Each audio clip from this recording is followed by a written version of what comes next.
میرا نام سلطان ہے اور میرا شمار شہر کے گنے چنے رئیسوں میں ہوتا ہے۔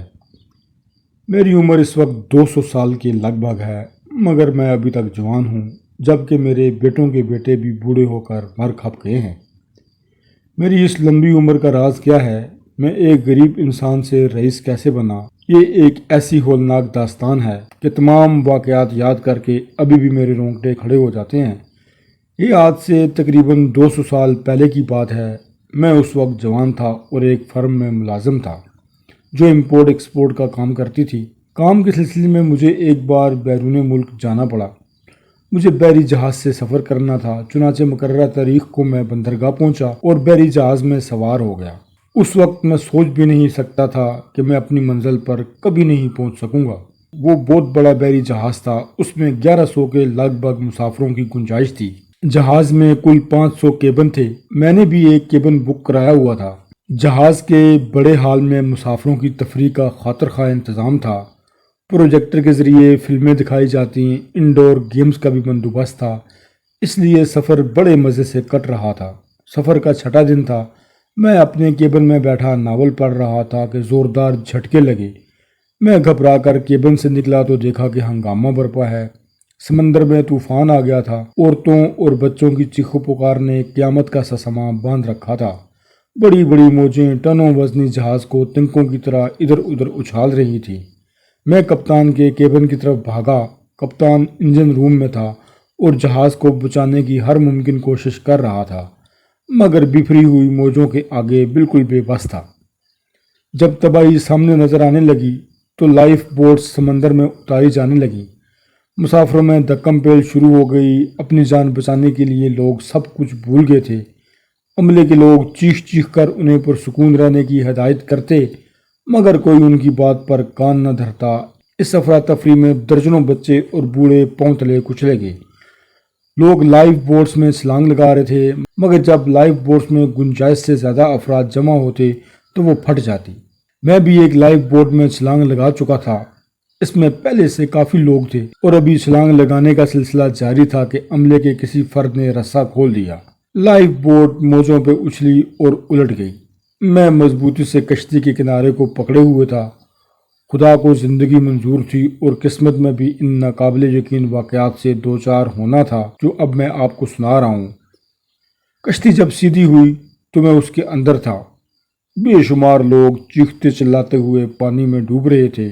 وہ کبھی ابھر رہے تھے، کبھی پانی میں ڈوب رہے تھے۔ جہاز کا پچھلا حصہ پانی میں گم ہوتا جا رہا تھا۔ انسان کتنا بے بس اور حقیر ہے، اس کا احساس مجھے ڈوبتے ہوئے جہاز کو دیکھ کر ہو رہا تھا۔ کشتی موجوں پر اچھلتی گرتی جہاز سے دور ہوتی جا رہی تھی۔ میرا دل خون کے آنسو رو رہا تھا۔ سینکڑوں لوگ میرے سامنے بکھری موجوں کی خوراک بن گئے اور میں چاہنے کے باوجود بھی ان کی مدد نہ کر سکا۔ لہروں پر سفر کرتی کشتی جہاز سے بہت دور نکل آئی۔ سمندر رفتہ رفتہ پرسکون ہوتا چلا گیا۔ میرے چاروں طرف تا حد نظر نیلا پانی اور سر پر نیلا آسمان پھیلا ہوا تھا۔ جان بچ جانے پر میں نے خدا کا شکر ادا کیا۔ سورج غروب ہو گیا، رات بے حد سرد تھی۔ میں کشتی کے ایک کونے میں ٹھٹھرتا رہا۔ کشتی کس طرف جا رہی تھی مجھے کچھ پتہ نہ تھا۔ بیتے ہوئے لمحے اتنے خوفناک تھے کہ ان کا تصور کر کے کپ کپی طاری ہو جاتی۔ رات گزری، دن چڑھ آیا تو بھوک کا احساس ہوا، مگر یہاں تھا ہی کیا جو میں کھا سکتا۔ سمندر کے ٹھنڈے اور کھارے پانی کا گھونٹ بھرنا چاہا تو ابکائی آ گئی۔ کشتی اب ہولے ہولے جا رہی تھی۔ سورج سر پر آ گیا تو اس کی تپش ناقابل برداشت ہو گئی۔ میں نے قمیض اتار کر سمندر کے پانی سے بھگوئی اور جسم پر ڈال لی۔ اس سے قدرے سکون ملا۔ چاروں طرف پانی کو دیکھ کر مجھے سخت وحشت ہونے لگی اور میں گڑگڑا کر خدا سے دعا مانگتا کہ زندہ سلامت زمین تک پہنچ جاؤں۔ 2 دن گزر گئے، بھوک کے مارے پیٹ اندر کو دھس گیا تھا۔ میری حالت بے حد خستہ ہو رہی تھی۔ چھوٹی چھوٹی مچھلیاں کشتی کے ارد گرد منڈلاتی رہتی تھیں اور کبھی کبھار کوئی مچھلی اچھل کر کشتی میں آ گرتی اور پھر دوبارہ سمندر میں چلی جاتی۔ بھوک سے تنگ آ کر میں کنارے لگ کر بیٹھ گیا اور جھپٹا مار کر ایک مچھلی پکڑ لی۔ مچھلی میرے ہاتھ میں تڑپنے لگی اور میں نے جیب سے چاقو نکال کر اسے ذبح کیا اور کچا ہی چبانے لگا۔ اس طرح بھوک تو کسی حد تک مٹ گئی، مگر پیاس اور بھڑک اٹھی تھی۔ پھر خدا نے پانی کا مسئلہ بھی حل کر دیا۔ آسمان پر کالے بادل امڑ آئے اور بارش ہونے لگی۔ میں نے بھی جی بھر کر پانی پیا اور خوب نہایا۔ مجھے یوں محسوس ہوتا تھا جیسے نئی زندگی ملی ہو۔ اسی شام بہت دور مجھے سرمئی رنگ کی لکیر سی نظر آئی۔ میں اچھل پڑا، زمین نظر آ گئی تھی۔ خوش قسمتی سے ہوا کا رخ بھی ادھر ہی تھا۔ زمین نزدیک آتی گئی اور اس کے کنارے لگے درخت نظر آنے لگے۔ میں نے پانی میں چھلانگ لگا دی اور تیرتا ہوا زمین کی طرف بڑھا۔ آپ تصور نہیں کر سکتے کہ مجھے کس قدر خوشی ہوئی تھی۔ کافی دیر تک میں ساحل پر پڑا سستاتا رہا، پھر اٹھا اور ناریل کے درخت سے ناریل توڑ کر اس کا پانی پینے کے علاوہ بھوک بھی مٹائی اور جزیرے کا جائزہ لینے لگا۔ سامنے ایک جنگل پھیلا ہوا تھا، زندگی کے آثار نظر آ رہے تھے۔ رات میں نے یہیں گزاری اور صبح میں نکل پڑا۔ جنگل زیادہ طویل ثابت نہ ہوا اور جنگل سے نکلتے ہی خوشی کے مارے میری چیخ نکلتے نکلتے رہ گئی۔ سامنے چھوٹی چھوٹی عمارتیں نظر آ رہی تھیں۔ میں نے اس طرف دوڑ لگا دی۔ سب سے پہلے مجھے ایک گھوڑا نظر آیا جو گھاس چر رہا تھا، مگر جو ہی میں اس کے قریب پہنچا مجھے حیرت کا ایک زوردار جھٹکا لگا۔ گھوڑا سیاہ چمکدار پتھر کا تھا۔ اس کا ایک پاؤں یوں آگے کو اٹھا ہوا تھا جیسے آگے بڑھنا چاہتا ہو۔ اس سے کچھ فاصلے پر ایک شخص بیٹھا تھا، مگر وہ بھی پتھر کا ہی تھا۔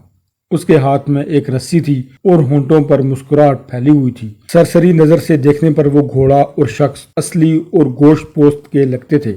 میں نے ڈرتے ڈرتے اس شخص کو چھوا، وہ پتھر کا ہی تھا۔ میں گھبرا گیا، پھر سوچا شاید یہ کسی سنگ تراش کا کمال ہے۔ میں عمارت کی طرف بڑھا، پھر میری حیرت دو چند ہو گئی۔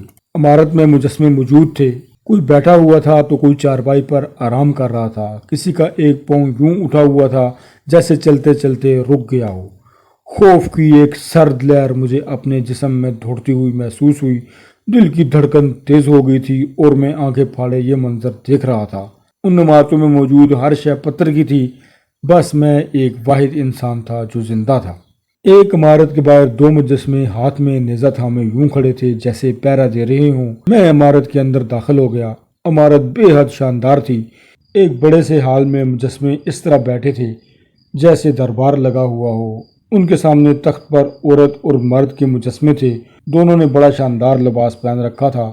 میں حیران پریشان عمارت کے کمروں میں گھومتا رہا، ہر چیز پتھر کی تھی۔ ایک سجی ہوئی خوابگاہ میں بے حد خوبصورت شہزادی سو رہی تھی، یوں لگتا تھا جیسے ابھی جاگ کر اٹھ بیٹھے گی۔ میں نے اسے چھوا تو پتہ چلا کہ یہ بھی پتھر کی ہے۔ میں سر پکڑ کر بیٹھ گیا کہ یا خدا، یہ کیا ماجرا ہے؟ یہ پتھر کا شہر، پتھر کے لوگ، آخر راز کیا ہے؟ اب میرا خوف کسی حد تک دور ہو چکا تھا۔ مجھے یقین تھا کہ سب پتھر کے ہیں، مجھے کوئی کچھ نہیں کہہ سکتا۔ دن گزر گیا اور رات آ گئی۔ میں شہزادی کی خوابگاہ میں موجود تھا اور سونے کی تیاری کر رہا تھا کہ ہلکی سی کرا کی آواز سنائی دی۔ میرا تو رواں رواں کانپ اٹھا۔ خوف کی شدت سے یوں لگتا تھا کہ دل دھڑکنا بند ہو جائے گا۔ ڈرتے ڈرتے چاروں طرف دیکھا، مگر کوئی نہیں تھا۔ میں نے اپنا وہم خیال کیا، لیکن اسی وقت دوبارہ آواز آئی۔ اس کو میں نے واضح طور پر سنا تھا، اس لیے شک کی کوئی گنجائش نہ تھی۔ میں نے گھبرائے ہوئے انداز میں کمرے میں نظر دوڑائی، پھر اچانک ایک کونے میں موجود شمعدان میں لگی موم بتیاں خود بخود روشن ہو گئیں۔ میرا تو یہ حال تھا کہ کاٹو تو لہو نہیں۔ بھاگ جانا چاہا، مگر ٹانگوں نے حرکت کرنے سے انکار کر دیا۔ کراہنے کی آواز دوبارہ سنائی دی۔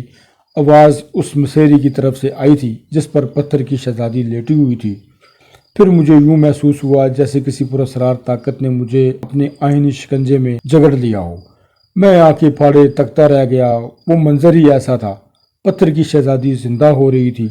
میرے دیکھتے ہی دیکھتے وہ اٹھ بیٹھی اور چھوٹے چھوٹے قدم بڑھاتی میری طرف بڑھنے لگی۔ میں نے سوچا چیخوں چلاؤں، لیکن حلق سے کوئی آواز نہ نکلی۔ حلق تو خشک ہو رہا تھا۔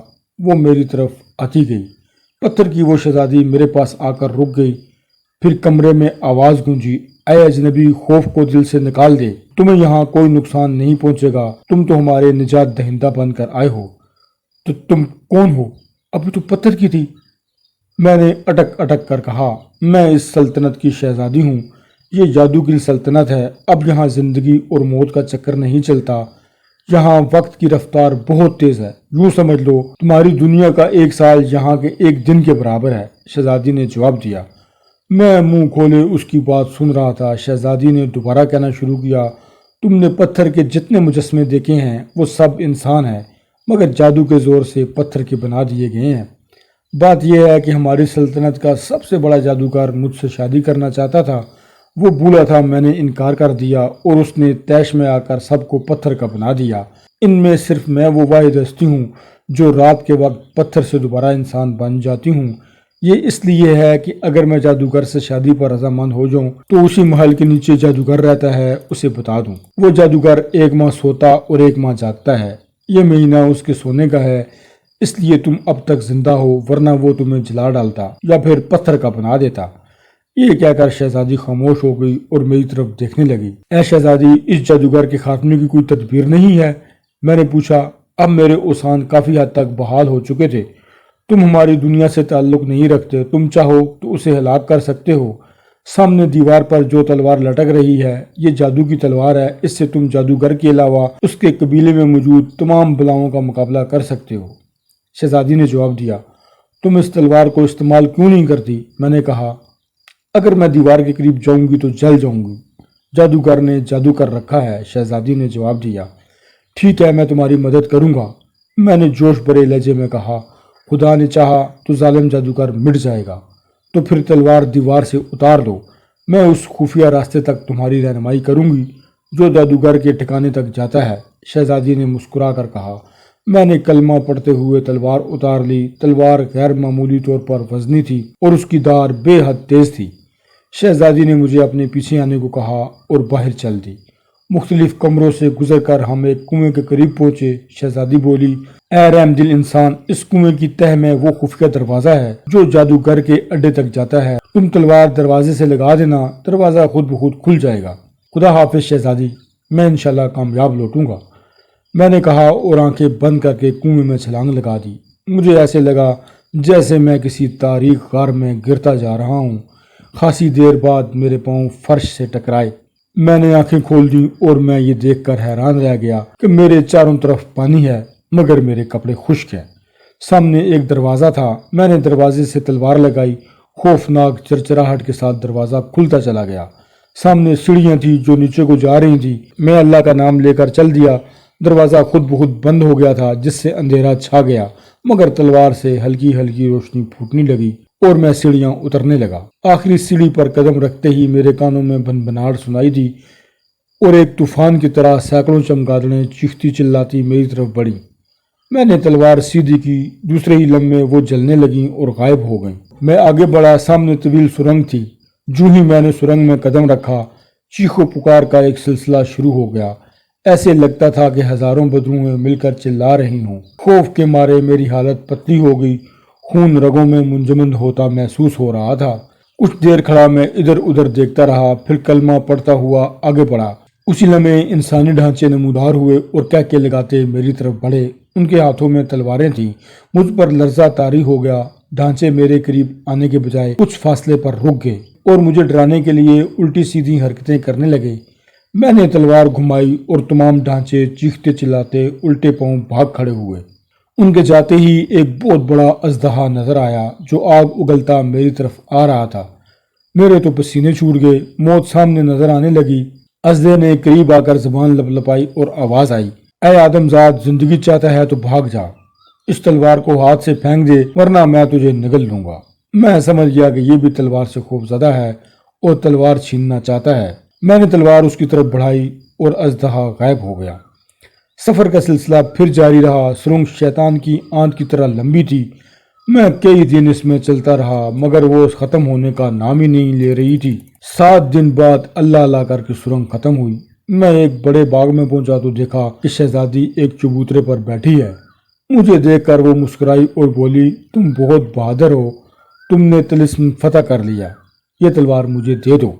قریب تھا کہ میں تلوار اسے دے دیتا مگر پھر خیال آیا کہ جادوگر سے تو ابھی ٹکراؤ ہوا ہی نہیں، طلسم کیسے ختم ہو سکتا ہے۔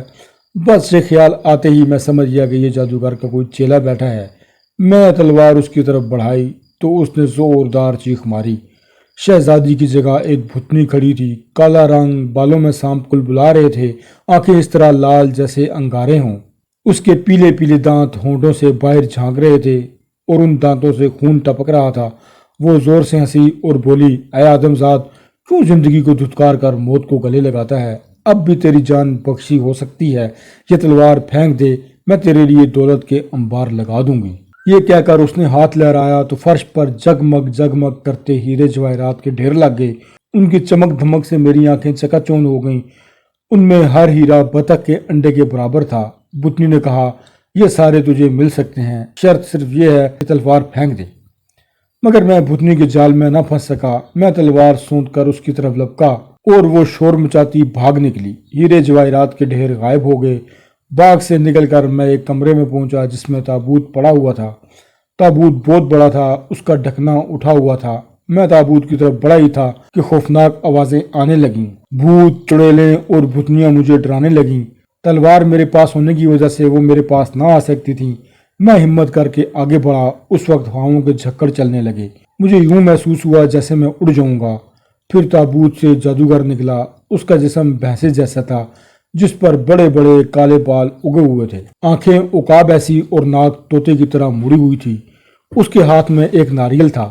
جادوگر کی آنکھوں سے خوفناکی اور وحشت ٹپک رہی تھی۔ اس نے ایک زوردار کہکا لگایا کہ در و دیوار کانپ اٹھے۔ پھر وہ بولا، تم نے ہمارے آرام میں خلل ڈالا ہے، ہم تجھے بھسم کر دیں گے، لے بھیانک موت کے لیے تیار ہو جا۔ یہ کہہ کر جادوگر نے ناریل زور سے زمین پر دے مارا۔ ناریل پھٹ گیا، اس سے دھواں نکلا جس نے ایک جن کی صورت اختیار کر لی۔ وہ جن میری طرف لپکا۔ میں نے تلوار مضبوطی سے پکڑ لی۔ پھر جوں ہی جن میرے پاس آیا میں نے تلوار گھما دی۔ تلوار میرے ہاتھ سے نکل کر بلند ہوئی اور جن کی گردن کاٹ کر پھر میرے ہاتھ میں آ گئی۔ جادوگر یہ دیکھ کر گھبرا گیا۔ اس نے بھاگنا چاہا مگر میں نے موقع ہی نہ دیا اور چھلانگ لگا کر اس پر جا پڑا۔ جادوگر میری منت سماجت کرنے لگا اور لالچ دینے لگا مگر میں نے سنی اور تلوار کا بھرپور وار کر کے اس کی گردن اڑا دی۔ ایک ہیبت ناک دھماکہ ہوا۔ اس کے ساتھ ہی ایک بے حد بوڑھے اور مکروہ شخص کی لاش میرے سامنے تھی۔ یہ جادوگر تھا۔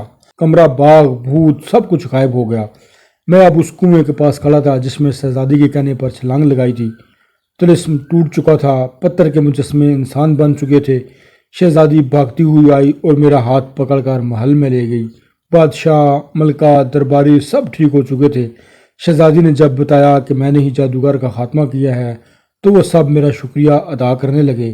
بادشاہ نے مجھے اپنے برابر تخت پر بٹھا دیا۔ کئی ماہ تک میں ان کا مہمان رہا۔ واپس اپنی دنیا جانے کی خواہش ظاہر کی تو بادشاہ اور شہزادی نے مجھے روکنا چاہا مگر مجھے وطن کی بہت یاد ستا رہی تھی۔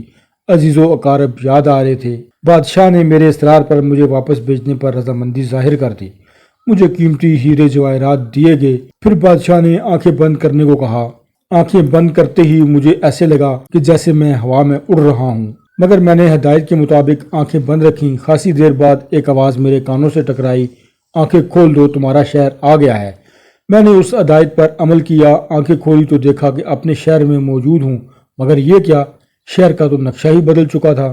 آسمان سے باتیں کرتی عمارتیں، شیشے کی طرح چمکتی سڑکیں، جدید موٹر گاڑیاں۔ میں دنگ رہ گیا۔ اپنا گھر تلاش کرنا چاہا مگر وہاں تو بلند و بالا عمارتیں تھیں۔